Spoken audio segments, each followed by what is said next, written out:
Hey everyone, welcome to my first official episode of the Infamous Universe Q&A series.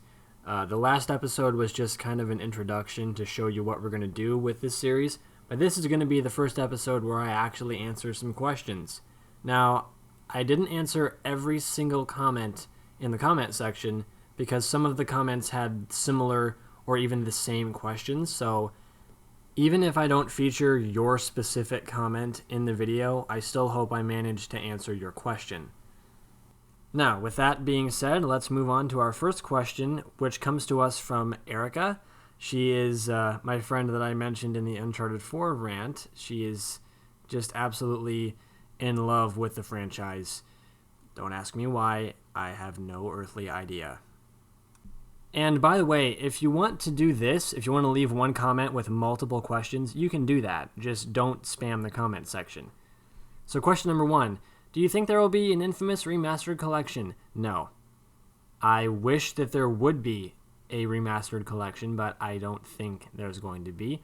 Sucker Punch just completely abandoned everything that they did on the PS3 when they came to the PS4. They're just like, yep, we're going to make a new game for new players. Fuck the original fans. Fuck the original games. That shit is so last year. Like, they just threw it completely under the bus. They're too worried about the next big thing. So I highly doubt we're ever going to see a remastered collection unless Sony comes to Sucker Punch like, hey, you know what? Uncharted has a remastered collection. God of War is getting remastered. Remaster this shit. Because Sony owns them. Question number 2. How many powers do you think should have been in Second Son? A lot more than 3.5. I refuse to say 4 because Concrete is unfinished. You cannot subdue or execute enemies, and there's no Karma Bomb. It's unfinished. There's 3.5 powers. Nothing anybody is ever going to say will convince me otherwise. Actually, before the game came out, me and Zach, or maybe it was me and Alex, I don't remember, but we made a chart where we wrote Second Son vertically, and then horizontally beside each of the letters we wrote down the names of the powers. So for the letter S in the word second, it would be smoke, because they share the first letter in the name. For N in the word second, it would be neon, because neon has the same first letter. You get the point. We thought that there was going to be about 7 powers, maybe more. I would have liked to have seen 7 or 8 powers. That would have been really cool. And question number 3. Do you ever think Celia could be friends with Betty even though she possesses a stapler? I highly doubt it. Our next question comes from Herman, and he asks, do you think Delsin is too overpowered and possibly the strongest conduit in the world? In theory, yes. But in practice, no. Because in the game, Sucker Punch tried to balance it out. They said, okay, this guy is really overpowered, so we gotta, give him watered down, shitty versions of every power that he gets, so that his power sucks, and then only give him 3.5 powers. Now, being the strongest conduit in the world, he might be able to get a lot of powers, but that doesn't mean he's necessarily good with those powers. Skill always beats force. Always. You can be the strongest, toughest guy in the world, but if a smart person decides to mess with you, you're screwed.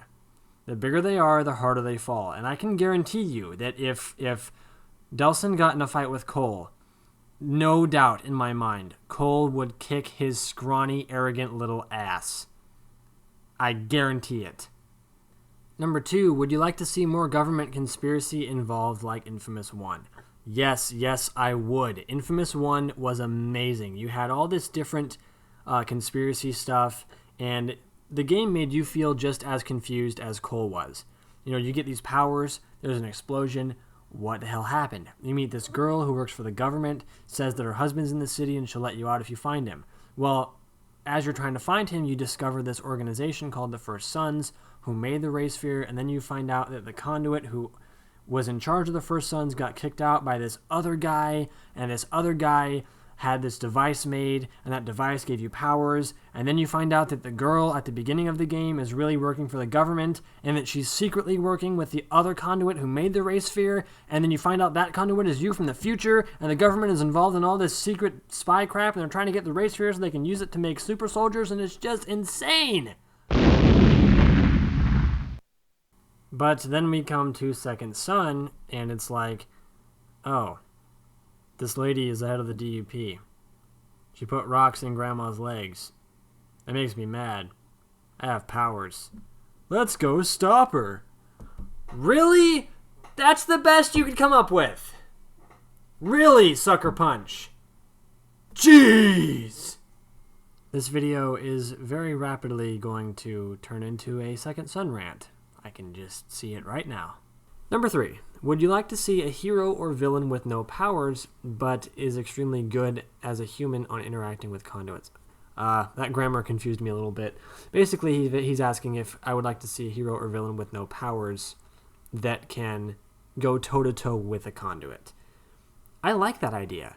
I like the idea of having a villain, because having a hero wouldn't really work that well, seeing as how you kind of have to play as the hero and you'd want to have powers as the hero. I'd love to see a villain with no powers that uses all of his or her resources to fight the main character. Moya from inFAMOUS 1 is the best example of this I can think of. She had no powers, but she was untouchable. You couldn't get to her. She continuously pissed you off more and more and more the farther you got into the game. And by the end of the game, when you found out her conspiracy, Cole was like, "You're not going to blame me for this, Moya." And she goes, "Oh, don't worry, Cole. I already have. And you will be buried." It's just, she pissed me off so fucking much, and yet she had no powers. I'm this big, powerful, godlike conduit, yet I was powerless to stop this bitch with no superpowers at all. If they did something like that for a main villain, that would be very, very epic. I would like that a lot. And number 4, do you like more powers and easy transportation, or do you want them to be more limited like inFAMOUS 1? Here's the thing. inFAMOUS 1 had perfect traversal techniques. I loved grinding on telephone wires. I liked the parkour.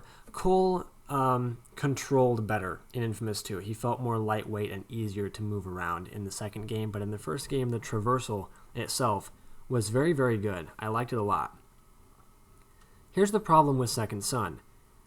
Even though Seattle might be physically bigger than Empire City, because of the way Delsin can move around in the game world, it feels a hell of a lot smaller than the other 2 games.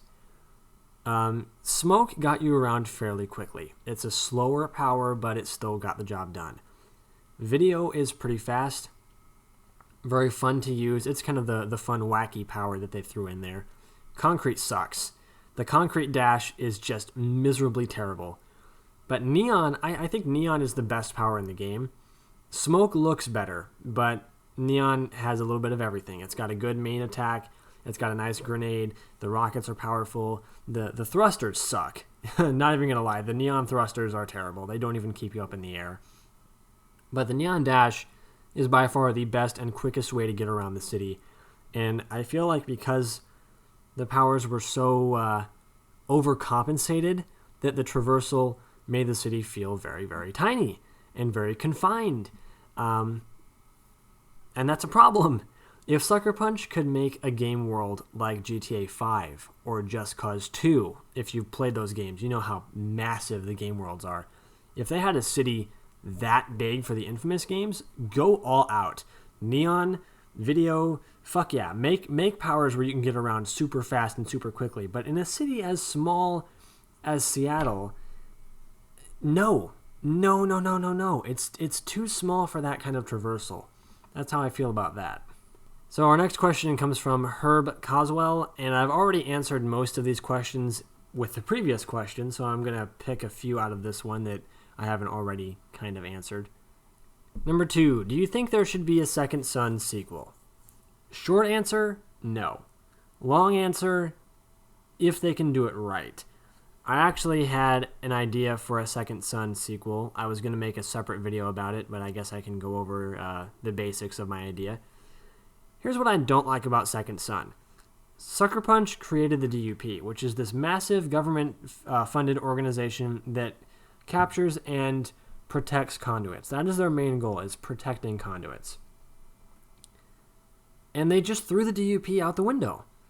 They created this organization that had so much conspiracy and so much potential behind it. Because think about it, Augustine was capturing these conduits. She was training them and making a conduit army. For what purpose? Maybe she was going to wage war against the military. Maybe she was going to take over the United States and become the new dictator or whatever.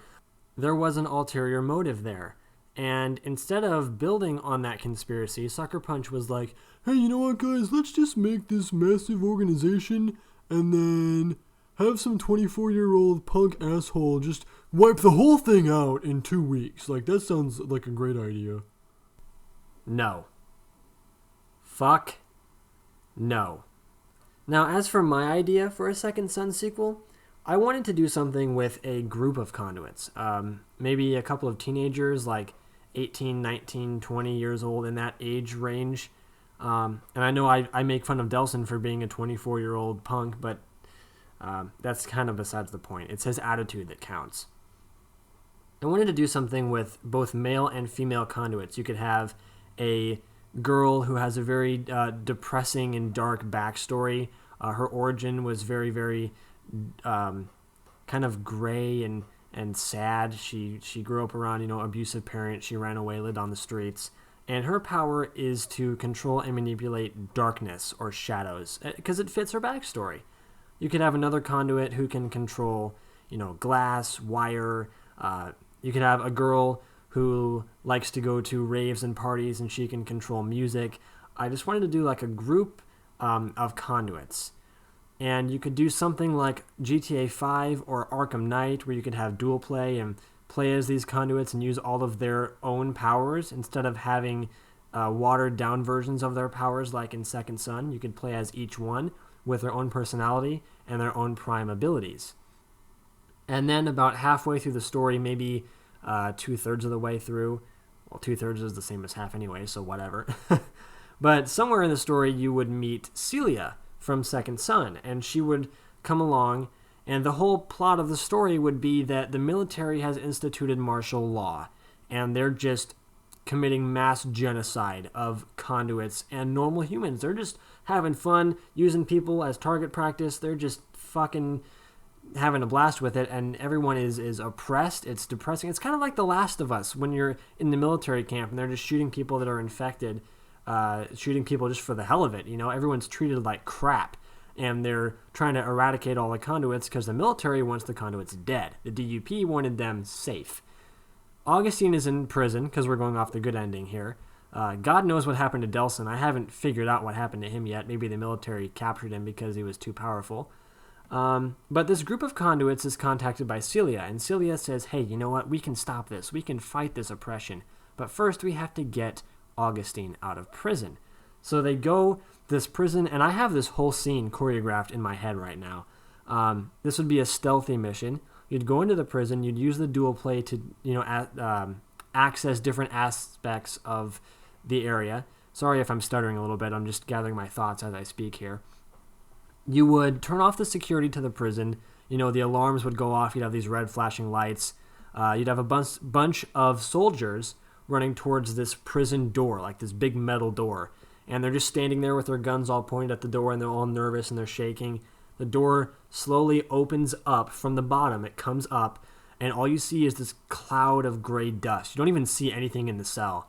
And the next thing you know, all these concrete shards just start flying out and stabbing soldiers in the throat and pinning them up against the wall. And the concrete starts growing up the side of the walls. And you see Augustine step out into the doorway with this maniacal, evil grin on her face. I think that would just be so badass.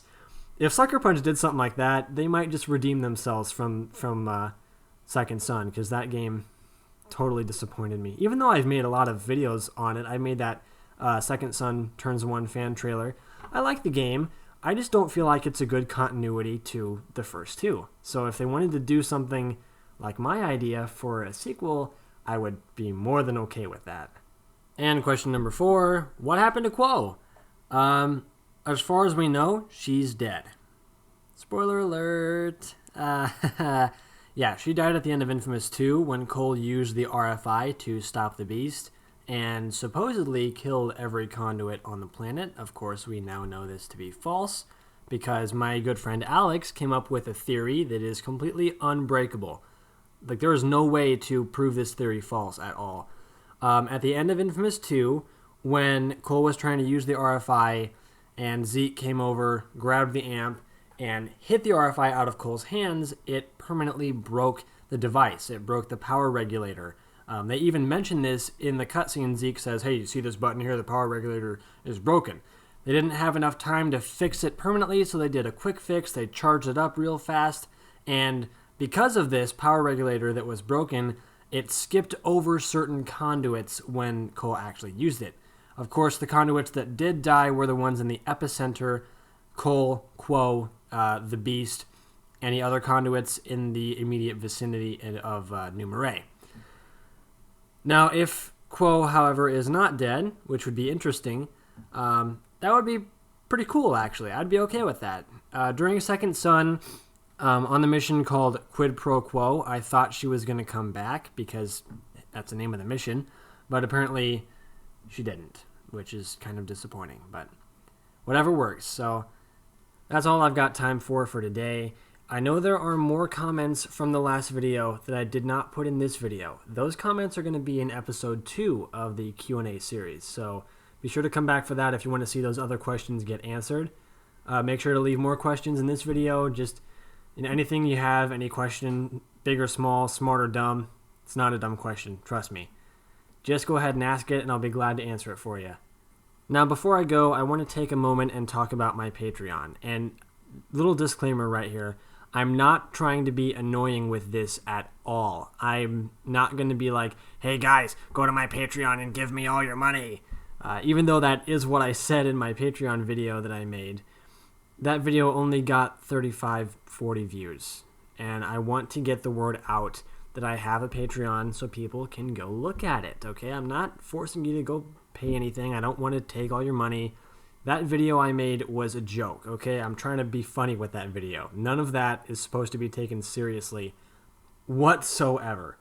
However, if you do visit my Patreon and you pledge $5 before November, you will be entered in a chance to play Black Ops 3 with me and a couple other friends on launch day.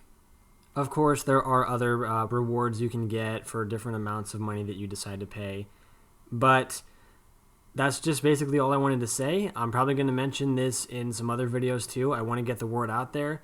It's not that I want to take anybody's money. I want to make that absolutely clear. You don't have to pay for anything. My content is still going to be free, but it's just a little something I can do to give you guys something for giving me something, okay? You pay me, help support my channel, I can give back to you guys and do bigger and better things for you, the audience. So thanks for watching this episode, guys. Be sure to come back for episode 2 and keep asking me questions. I want to hear your questions and I want to answer your questions. So that's all for today. I'll catch you later.